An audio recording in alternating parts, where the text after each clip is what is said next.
In the brutal, close-quarters hell of the Pacific War, where the enemy was often invisible and the jungle itself was a threat, one weapon was prized above all others for its deadly precision: the sniper rifle.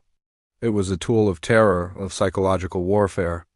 But what happens when the most feared instrument on the battlefield is not a finely tuned military weapon, but something ordinary, something ordered from a catalog? This is the story of how one man, a Marine with an unshakable will, turned a simple, civilian hunting rifle into an instrument of vengeance. A story of how, on a godforsaken island in the Solomon Islands, a $22 firearm would decide the fate of a company. The question was never about the price of the rifle. It was about the resolve of the man holding it. How could one man with a $22 rifle silence 11 enemy snipers in 96 hours? Story begins in the latter half of 1942. The strategic picture in the Pacific was grim. After the stunning victory at Midway, the United States launched its first major offensive, landing on the island of Guadalcanal. The aim was to seize a crucial airfield, Henderson Field, and halt the Japanese advance towards Australia. The fighting was savage, a nightmare of constant bombardment, disease, and a determined, unforgiving enemy. It is here we find our protagonist, Private First Class Arthur J. Miller of the 2nd Marine Division. Miller was not a career soldier. He was a farm boy from the American heartland, possessing the patience and keen eye of a hunter. And like many men of his background, he was skeptical of the standard-issue Springfield M1903 rifle. He found its sights lacking, paused before. He shipped out. Miller made a decision that would draw ridicule from his comrades. He spent $22, a significant sum for a private, to order a brand-new .30-06 caliber Model 70 Winchester hunting rifle from a Sears and Roebuck catalog. It was a commercial sporting rifle, designed for deer, not for war. Japanese sniper in a tree, the strategic situation was dire. By late 1942, the Japanese High Command was pouring reinforcements onto Guadalcanal in nightly runs the Marines called the Tokyo Express. The jungle around Henderson Field became infested with elite Japanese infantry, and among them their most feared specialists, snipers. These were not just marksmen.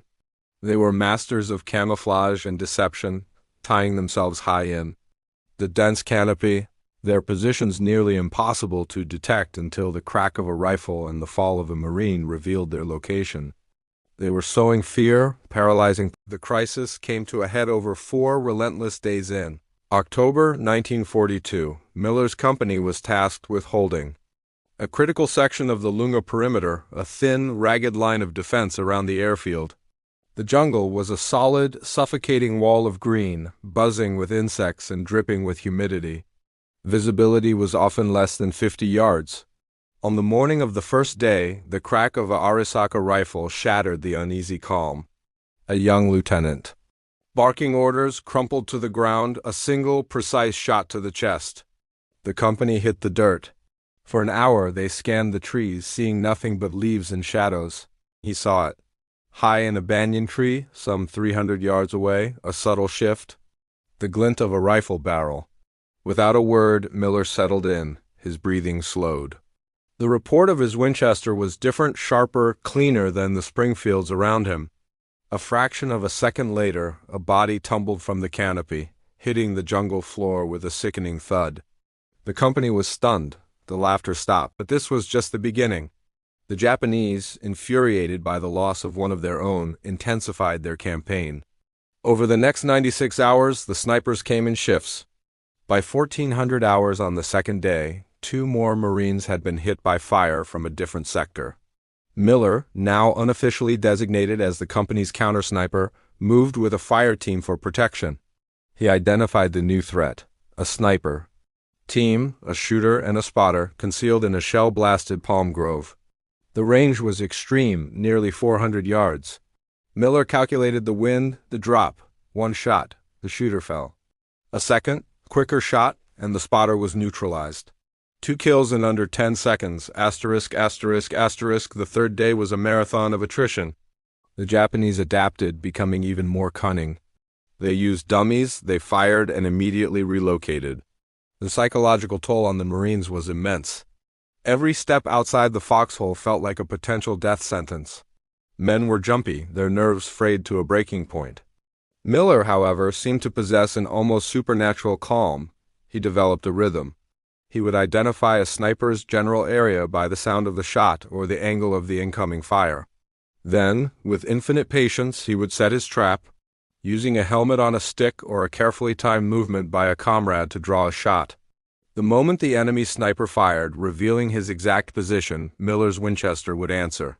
By the end of the third day, his grim tally had risen to 7, as the fourth day dawned. A palpable sense of dread hung over the company. They were exhausted, running on nerve alone. The Japanese command, now fully aware of the devastatingly effective American counter-sniper, had made Miller their primary target. The hunt was reversed. The enemy snipers were no longer just targeting officers or random Marines. They were specifically baiting and hunting the man with the Winchester. The crisis point arrived just past noon. A patrol was ambushed not by a single sniper, but by what seemed to be a coordinated pair, firing from opposite flanks, pinning the Marines down in a murderous crossfire. Every time a Marine tried to crawl to safety, a round would kick up dirt inches from his head. They were trapped in a kill zone. The company commander, listening to the desperate radio calls, knew this was different. This was a deliberate tactical trap. The Japanese had learned. They were using their own men as bait to draw out Miller ***. For Miller, the pressure was immense. The lives of a dozen men depended on his next shots. He had to identify 2 well-concealed, highly disciplined snipers who were waiting for him to reveal his own position. The jungle was silent now, save for the moans of the wounded and the frantic buzzing of flies. The heat was oppressive. Sweat stung Miller's eyes as he peered through his scope, scanning the labyrinth of green. Minutes felt like hours. Japanese snipers barrel in ferns. He finally spotted the first sniper. Expertly camouflaged in a thicket of ferns, his rifle barrel barely visible. It was a difficult shot through dense foliage. Miller took a breath, held it, and squeezed the trigger. The Winchester roared. The ferns shuddered, and the sniper's rifle fell slack. But immediately the second sniper, having pinpointed Miller's muzzle flash, opened up. A bullet snapped past Miller's head, close enough for him to feel its passage. He ducked down, his heart hammering against his ribs. He was now the one in the crosshairs. The remaining Japanese marksman was good, very good. He had Miller's position zeroed in. Pause. For a terrifying 10 minutes, a deadly game of cat and mouse ensued. Miller would shift a few feet, only to have a round tear into the dirt where he had just been. The enemy had him cornered. The situation seemed hopeless. One man, with his $22 rifle, against a professional soldier who had him dead to rights. Miller rising from crater. It was in this moment of extreme peril that Miller's hunter's instinct and sheer ingenuity took over. He knew he couldn't win a direct duel. The enemy had the initiative. He needed to break the pattern. Slipping out of his helmet, he placed it carefully on a small branch to his left, creating a convincing silhouette. Then, with painstaking slowness, he belly crawled over 10 feet to the right, into the cover of a shallow shell crater. He was betting everything on the enemy sniper taking the bait. He didn't have to wait long.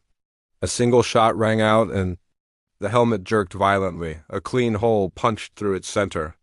The Japanese sniper, confident he had eliminated his nemesis, likely shifted his focus back to the pinned-down patrol. It was the mistake Miller was waiting for. The shot had given away the sniper's new, exact position, a firing port he had created in a mound of earth and logs. Miller rose from the crater, his Winchester already shouldered. He had a tiny window, a fraction of a second, before the enemy realized his fatal error. He saw the dark opening in the mound, and within it the faintest shadow of a face behind a rifle. There was no time for a perfect aim. It was a snapshot, pure instinct honed by a lifetime of hunting. The crack of the Winchester was the only sound. The shadow in the firing port disappeared. The jungle fell silent, Marines congratulating Miller, the crossfire was broken. The patrol, seizing the moment, scrambled to safety and began evacuating their wounded. Miller had done it. He had not only saved his comrades but had outshot and outshot a dedicated hunter-killer team. The morale of the company, which had been on the verge of breaking, solidified in an instant. The legend of the man and his mail-order rifle was born. Over the remainder of that fourth day, he would add 2 more confirmed kills to his tally, systematically clearing the company's sector of the sniper threat with a methodical, terrifying efficiency. The enemy's most potent psychological weapon had been systematically dismantled. One $22 bullet at a time, **** Winchester rifle and Silver Star.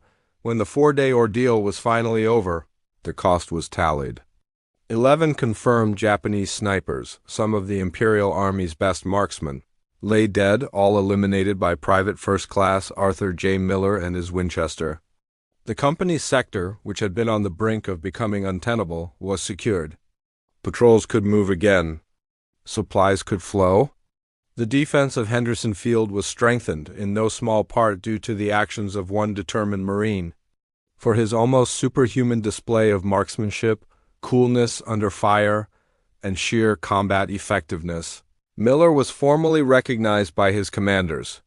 He was awarded the Silver Star for gallantry in action, a testament to the lives he saved and the critical situation he single-handedly reversed. His $22 Sears and Roebuck rifle was no longer a joke. It was a relic, a symbol of how individual initiative and skill could tip the scales in the largest war the world had ever seen. The story of Arthur Miller is more than just a tally of kills. It is a story about the essence of warfare at its most personal level.